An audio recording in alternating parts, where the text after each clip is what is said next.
At yun kung saan merong bida ang saya at hindi bida-bida.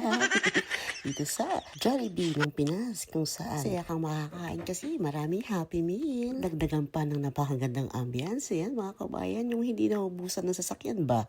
Yan, this oras na ng gabi pero punong-puno pa rin ang tao sa labas at mga sasakyan. Ito ang nakakamiss sa Pinas. Yung bang sa kabila ng kaguluhan, merong part pa rin na napakasaya. Dahil yan, tingin nyo naman sa labas, hindi naubusan ng tao.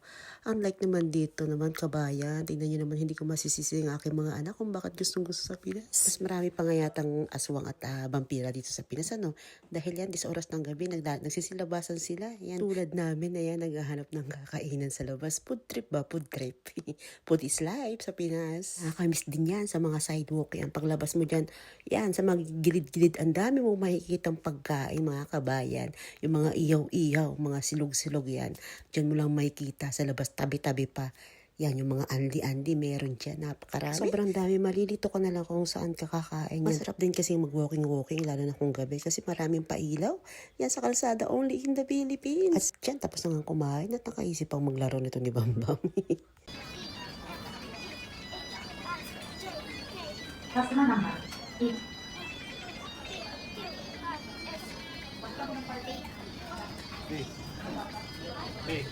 Yun nga, wala nang masasaya pa basta kasama ang pamilya. Yan, sama-sama sa galaan at sa pag-food trip. Sulitin ang bakasyon, kabayan.